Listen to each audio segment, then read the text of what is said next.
សូមជម្រាបជូនដំណឹងដល់ជនរួមជាតិទាំងអស់មេត្តាជ្រាបថារយៈពេលប៉ុន្មានថ្ងៃនេះមានពួកអនាមិកដែលប្រកាន់គំនិតអគតិនិងជ្រុលនិយមបានបង្កើតเพจមួយដោយបានបន្លំប្រើរូបភាពเพจផ្លូវការរបស់សម្ដេចបវរធិបតីនាយករដ្ឋមន្ត្រីដើម្បីផ្ដល់ការភ័ន្តច្រឡំក្នុងចេតនាបង្កអំពើទុច្ចរិតផ្សេងនិងក្នុងគោលបំណងបង្កើតការផ្សព្វផ្សាយព័ត៌មានคล้ายៗដោយ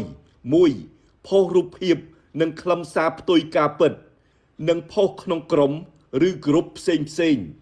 2ប្រើប្រាស់រូបភាពเพจផ្លូវការរបស់សម្ដេចបវរធិបតីចំណុចដែលបងប្អូនជនរួមជាតិអាចកត់សម្គាល់បានគឺរាល់ការផុសក្នុងเพจคล้ายៗនោះ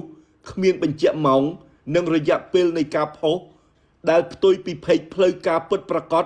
របស់សម្ដេចបវរធិបតីគឺមានបញ្ជាក់ម៉ោងនិងរយៈពេលនៃការផុសយ៉ាងច្បាស់លាស់និងត្រឹមត្រូវដោយរូបភាពដែលបានភ្ជាប់ជូន3ការផុសចេញពីเพจផ្លូវការរបស់សម្ដេចបវរធិបតីគឺតែងមានដំណរភ្ជាប់ទាំងអស់ឬ link មានន័យថាគ្រប់ផុសគឺតែងមាន link មួយជានិច្ចសូមបញ្ជាក់ជូនបងប្អូនជនរួមជាតិមេត្តាជ្រាបផងដែរថាเพจផ្លូវការរបស់សម្ដេចបវរធិបតី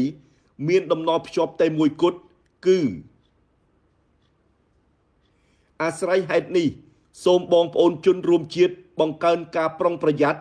និងតាមដានเพจផ្លូវការរបស់សម្ដេចបវរធិបតីដែលមានតែមួយគត់ដោយបានបញ្ជាក់ជូននិងតាមរយៈដំណរភ្ជាប់ខាងលើហើយក៏មិនមានការផុសក្នុងក្រុមផ្សេងឬក្រុមនៃ Facebook នោះទេ